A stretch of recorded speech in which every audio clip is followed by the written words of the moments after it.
Chers amis, bonjour.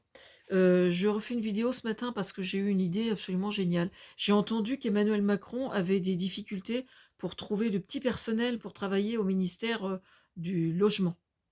Et je suis extrêmement inquiète sur le sujet. Je, je suis surtout inquiète pour les enfants qui dorment dehors, enfin les familles qui dorment dehors, etc. Et donc j'ai eu une idée lumineuse ce matin à 5 heures. Je me suis dit, je ne comprends pas comment il a autant de difficultés pour trouver quelqu'un. Il ne sait pas à qui refiler la patate chaude. Alors j'ai une idée, je lui propose d'embaucher le PDG de Airbnb. Carrément. Brian Chesky. Brian Chesky. Il faut qu'il embauche ce gars-là. Parce que ce gars-là, il s'y connaît en logement. Parce que la totalité de l'incroyable merdier dans lequel on se trouve aujourd'hui au sujet du logement, aujourd'hui, c'est Airbnb qui en est la cause à 80%.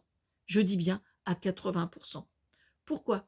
Tout simplement parce que le phénomène Airbnb, enfin toutes les formes d'ubérisation comment dire, qui imprègnent la totalité des secteurs de notre économie, a pour conséquence d'une part la précarité des salaires. Moi, quand je vois des gamins de 17 ans qui attendent sur leur smartphone pour aller livrer la pizza, ça me rend malade. Je suis désolée, hein, vraiment. Hein.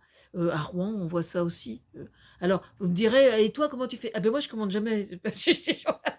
Et si je commande, je file la pièce, je donne 5 euros de plus. Si je le fais. Voilà, donc le jour où, mais de toute façon, ça n'est pas aux gens, ça n'est pas aux clients de compenser le déficit du droit du travail. Je persiste et je signe. Toute forme d'ubérisation de notre économie, c'est une forme d'esclavage moderne. D'accord? Et ce qui se passe au niveau du logement aujourd'hui, c'est extrêmement grave. Et c'est Airbnb qui en est entièrement, en très grande partie, responsable. Alors j'ai développé tout ça dernièrement, je ne sais plus dans quel article c'était, mais c'est vraiment, pour moi, c'est absolument une évidence. Alors il a qu'à l'embaucher directement.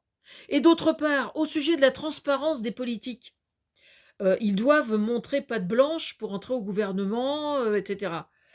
Il est possible que je sois un petit peu à l'origine de la démarche.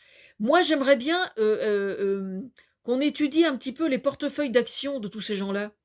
Je veux savoir qui sont les actionnaires d'Airbnb aujourd'hui, moi. Comment se fait-il que les politiques aient autant de difficultés à s'en prendre à Airbnb? Je veux savoir pourquoi. Et je vous ferai chier. Hein. Vous n'avez pas fini de m'entendre. Hein. Ouais, je suis vraiment pétard. Quand je vois que des gamins dorment dehors et que ce sont les parents d'élèves qui sont obligés de s'arranger ensemble pour que telle famille, le petit copain, ah bah oui, merde, il dort dehors. Attends, on va se démerder. Non mais attendons, on va où là? On est au Moyen-Âge là. Qu'est-ce que c'est que ce bordel? Yvan Attal qui s'en va proposer 15 heures de travail là. 15 heures de travail pour toucher le RSA. Non mais on va où? Quelle notion ces gens-là ont-ils de la dignité humaine? C'est ça, moi, en fait, que je me pose comme question. Donc il faut embaucher ce petit gars-là, Brian Chesky, là. Hein. J'entendais un mec, parce qu'il y a eu toute une soirée de consacrée au problème du logement, dernièrement. C'était, je sais pas, il y a une quinzaine de jours à peu près, à envoyer spécial. Et je vous recommande d'aller revoir, je sais pas si c'est disponible sur Internet, mais c'était vraiment tout à fait éloquent. Parce qu'il y a une différence, si vous voulez, entre la famille modeste qui loue un Airbnb et où c'est vraiment des revenus qui sont faibles, c'est une chose. Le problème, c'est que dans la faille, il y a tous les investisseurs immobiliers qui s'engouffrent là-dedans. Et là, c'est une autre paire de manches. Ça n'est pas le petit revenu qui va permettre d'avoir une vie décente. Non, non, non, non, non. Ce sont de gros investisseurs qui investissent dans Airbnb.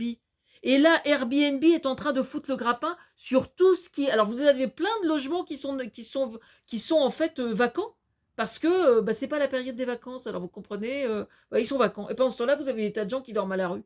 Il y a un problème quelque part. Moi, je suis désolée, je vais être dur. Hein. J'aimerais bien savoir quand est-ce que le gouvernement va avoir les couilles pour prendre vraiment le problème à bras le corps. Je suis désolée d'être grossière. J'aime pas être grossière. Vraiment. Mais c'est juste révoltant, quoi. Je veux dire, le coupable, on le connaît tous. Et il n'y en a pas un qui a le courage de s'atteler au problème, quoi. Alors, justement, la soirée en question, il y avait un investisseur qui était là et qui disait, mais enfin, Airbnb n'a jamais tué personne, n'est responsable de la mort de personne. Eh bien, j'aimerais bien en être aussi sûr que lui, moi, dites donc. Parce que quand on voit à Paris ou ailleurs des gens qui sont à la rue et qui dorment dehors, de façon indirecte, ils sont responsables de la mort de certaines personnes. Certainement, oui. Certainement. Pas directement, mais indirectement, absolument. Je suis désolé.